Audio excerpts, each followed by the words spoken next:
శ్రీధర్ ఆరోగ్యం బాగోకపోవడంతో జోష్నా రెస్టారెంటు సీఈఓగా సూరజ్ షాక్లో జోష్న. మరి ఇదంతా ఎలా జరగబోతుందో తెలుసుకోవాలనుకుంటే వీడియోనైతే చివరి వరకు మిస్ కాకుండా చూసేయండి. ఇక్కడ చూస్తే కార్తీక్ అయితే అక్కడ వాళ్ళ తాతయ్య దగ్గరికి అయితే వస్తాడు. ఏంట్రా కార్తీక్, ఏంటి నేను విన్నది నిజమేనా? శ్రీధర్కి ఆరోగ్యం బాగాలేదంట, హార్ట్ స్ట్రోక్ వచ్చిందంట కదరా? అవును తాత. ఏంటి ఏం మాట్లాడుతున్నావు మనవడా? ఏంటి శ్రీధర్కి ఒంట్లో బాగాలేదా? అయ్యో పాపం, శ్రీధరు ఈ మధ్యకాలంలో చాలా టెన్షన్స్ పడుతున్నాడు. అవును, స్వప్న జీవితం గురించి శ్రీధర్ చాలా ఆలోచిస్తున్నాడు. సీఈఓగా కూడా మనకి కంపెనీకి మేలే చేస్తూ బాధ్యతగానే చూసుకుంటున్నాడు. ఇప్పుడు శ్రీధర్ ఆరోగ్యం బాగాలేదు, ఏం చేయాలి అని చెప్పేసి అనుకుంటూ ఉండగానే డాడీకి కొద్ది రోజులు రెస్ట్ ఇస్తేనే బాగుంటుంది అనిపిస్తుంది. నాన్న సీఈఓగా ఇప్పుడు ఇవి తీసుకోవడం కరెక్ట్ కాదేమో. సీఈఓ బాధ్యతలంటే చాలా సిన్సియర్గా స్ట్రెస్ పెట్టి చేయాలి. ఆ స్ట్రెస్ వల్ల నాన్న ఆరోగ్యం మరింత డిస్టర్బ్ అయ్యేలా ఉంది. ఇప్పుడు ప్రస్తుతం కొద్ది రోజులు రెస్ట్ ఇస్తేనే బాగుంటుందేమో అనిపిస్తుంది తాతయ్య. అంటే ఇప్పుడు సీఈఓగా మావయ్యకి రెస్ట్ ఇస్తే మరి ఇంకెవరిని సీఈఓని చేద్దామనుకుంటున్నారు? ఆ విషయంలో ఆలోచించాలి కదా. అవునరా కార్తీక్, ఇప్పుడు మళ్ళీ సీఈఓ పదవిలోకి ఎవరు వస్తారో ఏంటో. మీరేం కంగారు పడకండి తాత, చూద్దాం. ఎవరో ఒకరు ఖచ్చితంగా సీఈఓ పదవిని తీసుకోవాలి కదా. బాధ్యత అయినోళ్లే ఈ పదవిలో ఉండాలి. బాధ్యత నీలా అన్నీ తెలిసిన వాళ్ళైతేనే బాగుంటుంది. కానీ నువ్వు చూస్తే సీఈఓ పదవికి నేను చెయ్యను అని చెప్పేశావు. ఇప్పుడు ఇంకెవరున్నారా? జోష్న చూస్తే బాధ్యతగా పట్టించుకోదు. జోష్న పద్ధతి చూస్తే అర్థమవుతుంది కదా. అవునులే, నా మీద మీకెప్పుడు నమ్మకం ఉంది? ఈసారి చూడండి, ఎవరొచ్చినా ఆ సీఈఓ పదవిలో స్టాండర్డ్గా ఉండలేరు. నాకన్నా ఇంకా దారుణంగానే అక్కడ ఆ పదవిలో మోసం చేసేవాళ్లే ఉంటారు. ఈ ఇంటి వారసురాలుగా నేను మాత్రమే బాధ్యతగా చేయగలను.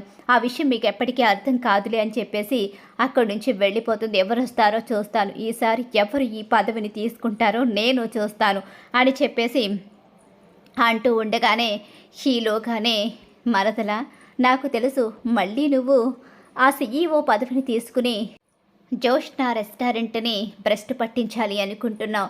డబ్బుని సైడ్ చేస్తే నీకు కావలసిన డబ్బు కూడా నీకు వస్తుంది. రేపన్న రోజు నువ్వు బయటకు వెళ్ళిపోయినా ఆ డబ్బుతో హ్యాపీగా బ్రతికొచ్చని నువ్వు చాలా తెలివితేటలే చూపించావు ఇంతవరకు. కానీ ఇక మీదట నీకు ఆ అవకాశాన్ని నేను రానివ్వను. ఎవరో ఒకరు ఖచ్చితంగా వస్తారు ఈ పదవిలో. మళ్ళీ నమ్మకంగా పనిచేయడానికి ఎవరో ఒకరు ఉండే ఉంటారు అని చెప్పేసి కార్తీక్ అనుకుంటాడు, ఆలోచించుకుంటూ ఉంటాడు. మీరేం టెన్షన్ పడకండి తాత, ఈ పదవి విషయంలో ఆలోచిద్దాం. ఎవరో ఒకరిని మనమే ఎంపిక చేద్దామని చెప్పేసి అంటూ ఉంటాడు కార్తీక్ ఒకరోజు బయటకు వెళ్ళినప్పుడు సూరజ్ ఎదురుపడతాడు. సార్, అదేంటి సార్ అంటున్నారు? బ్రదర్ ఎలా ఉన్నారు, బాగున్నారా? బాగున్నాను బ్రదర్ అని చెప్పేసి అంటూ ఉండగానే, మీకు ఆ రోజు ఒక మంచి అవకాశం పోయింది, మిస్ అయ్యింది అన్నారు. మళ్ళీ ఏదైనా వచ్చిందా? మళ్ళీ ఎందులో అయినా మీరు జాయిన్ అయ్యారా? లేదు సార్ కాదు బ్రదర్. అవును బ్రదర్, జాయిన్ అవ్వలేదు. మళ్ళీ అలాంటి అవకాశం రాలేదు. అయ్యో, మా కారణంగా మీకు మంచి ఆపర్చునిటీ మిస్ అయ్యింది. మీరు ఇప్పటి వరకు కూడా మళ్ళీ అవకాశం రాలేదు అంటున్నారు. అవకాశం అనేది కొన్నిసార్లు మాత్రమే వస్తుంది. అదృష్టం అనేది వెతుక్కుంటూ వచ్చినప్పుడే దాన్ని చేజిక్కించుకోవాలి. మనం ఇంకొకరి కోసం దాన్ని వదిలేసుకుంటే రేపన్న రోజు జీవితమంతా బాధపడాల్సి వస్తుంది. మీరు మా నాన్న ప్రాణం కోసం మీ అవకాశాన్ని వదిలేసుకుని ఈరోజు బాధపడుతున్నారు. లేదు, అయ్యో మీరు అలా ఫీల్ అవ్వద్దు బ్రదర్. ఎందుకంటే నేను అస్సలు బాధపడడం లేదు. మనలో టాలెంట్ ఉంటే అవకాశం ఖచ్చితంగా వెతుక్కుంటూ వస్తుంది. ఆ రోజు కోసం ఎదురు చూస్తున్నాను. నాలో టాలెంట్ ఉంది, మంచితనం ఉంది. అవకాశం నన్ను వెతుక్కుంటూ వస్తుందనే నమ్మకం కూడా నాకుంది. నేను మిస్ అయ్యింది ఒక్క అవకాశాన్ని మాత్రమే. ఇంకా ఎన్నో అవకాశాలు ఉన్నాయి, ఫ్యూచర్ ఉంది, తప్పకుండా నేను గెలుస్తాను అని సూరజ్ అంటూ ఉంటే, మీ నాన్నగారివి ప్రాణాలు, నాది అవకాశం. ప్రాణమే చాలా ముఖ్యం.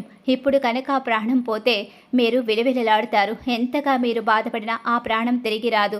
కానీ నా టాలెంట్ని మరో చోట నిరూపించుకుంటే నాకు అవకాశం ఖచ్చితంగా దొరుకుతుంది అని చెప్పేసి సూరజ్ అంటూ ఉంటే, సూరజ్ మాటలకి తనలో తనకే తెలియని ఉత్సాహం వస్తుంది. ఇప్పుడు కార్తీక్కి ఆలోచన వస్తుంది. బ్రదర్, మీ ఫోన్ నెంబర్ ఇస్తారా? తీసుకోండి బ్రదర్ అని చెప్పేసి ఫోన్ నెంబర్ అయితే సూరజ్ ఇస్తాడు. అలా ఇచ్చిన తర్వాత కార్తీక్ ఇంటికైతే వెళ్తాడు. తాత, మీకు ఒక విషయం చెప్పాలి. ఇప్పుడు మన కంపెనీకి సీఈఓ కావాలి కదా. అవును కదరా, నేను ఎవరో ఒకరిని చూస్తానని చెప్పావు కదా.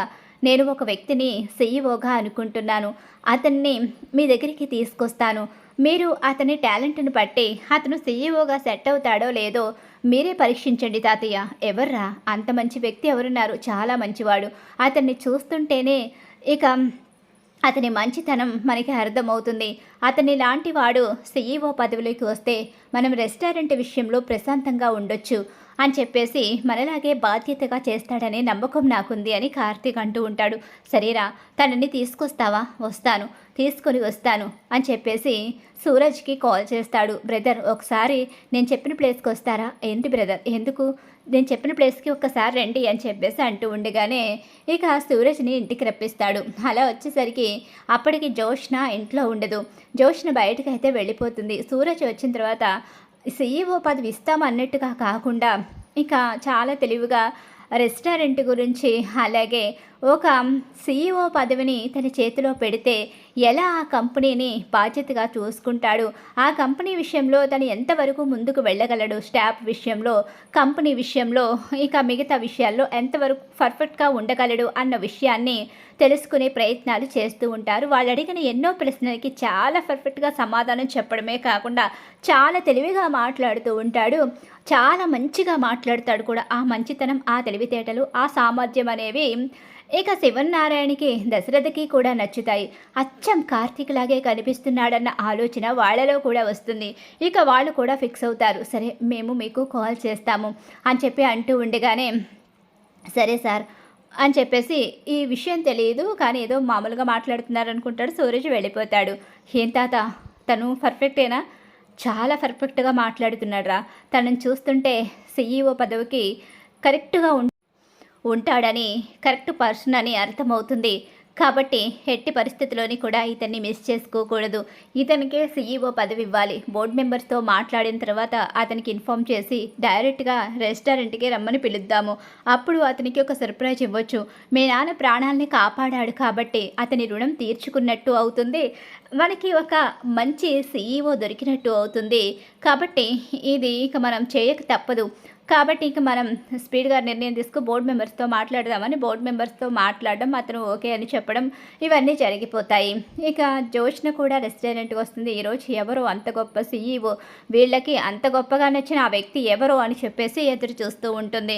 అలా ఎదురు చూస్తూ ఉండగానే ఇక్కడ సూరజ్కి కాల్ వస్తుంది.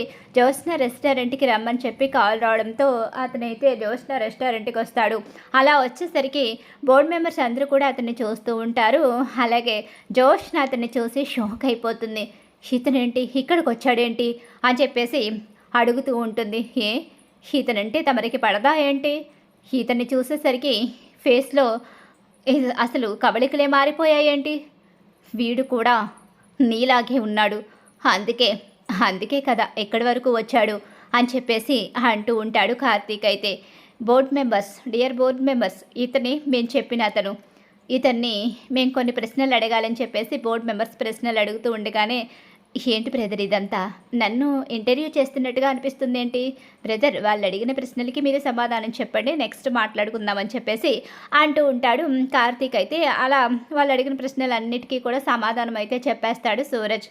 సార్, మీరు చెప్పినట్టుగా ఇతను సీఈఓ పదవికి పర్ఫెక్ట్గా మ్యాచ్ అవుతాడని చెప్పేసి బోర్డు మెంబర్స్ అందరూ కూడా చెప్తారు. ఇక సడన్గా సీఈఓ పదవిలో కూర్చోబెట్టి, సూరజ్, నువ్వు ఈ రోజు నుంచి జోష్న రెస్టారెంట్ సీఈఓవి, ఈ రోజు నుంచి నిన్ను మా రెస్టారెంట్ సీఈఓని చేస్తున్నాము అని చెప్పనేసరికి ఏంటి బ్రదర్ ఇదంతా?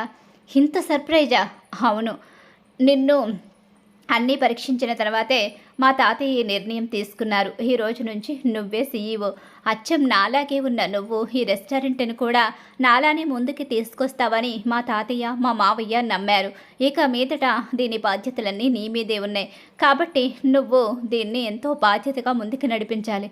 ఇంతటి అదృష్టాన్ని మీరు ఇచ్చిన తర్వాత నేను ఖచ్చితంగా బాధ్యతగా చూసుకుంటాను. మీరు కోరుకున్న దానికన్నా ఎక్కువగా ఈ రెస్టారెంట్ని ముందుకు తీసుకుని వెళ్ళి మీ నుంచి మంచి పేరుని తెచ్చుకుంటాను అని చెప్పేసి చాలా హ్యాపీగా ఫీల్ అవుతూ, నేను చేసిన ఒక చిన్న సహాయానికి ఇంత పెద్ద అవకాశాన్ని నాకు ఇస్తావని అనుకోలేదు బ్రదర్. నిజంగా ఆ దేవుడే నిన్ను నా దగ్గరికి పంపించినట్టున్నాడు అని చెప్పేసి అనుకుంటూ చాలా హ్యాపీగా ఫీల్ అవుతాడు సూరజ్ అయితే. సూరజ్కి సీఈఓ పదవిని ఇవ్వడంతో షాక్కి గురైపోతుంది జోష్న. ఏంటి షాక్ అయ్యావు? తనే ఈ రోజు నుంచి మన రెస్టారెంట్ సీఈఓ. తను నీకు నచ్చాడా? చిచి, వాడు నాకు నచ్చలేదు. అయినా ఇలాంటి వాళ్ళందరినీ తీసుకొచ్చి సీఈఓల్ని చేయడానికి అసలు మీకు కొంచెమైనా ఆలోచన లేదు అంటూ తండ్రిని తాతని కూడా విసుక్కుంటూ బావ అన్ని ఇలాంటి పనులే చేస్తాడని తన బావ మీద కోపంగా అక్కడి నుంచి వెళ్ళిపోతుంది జోష్న షాక్ అయి. ఖచ్చితంగా రాబోయే కథలు అయితే జరగబోతుంది. ఇలానే జరగాలి అని మీరు కూడా కోరుకుంటున్నారు. అయితే వీడియోని తప్పకుండా లైక్ చేసేయండి.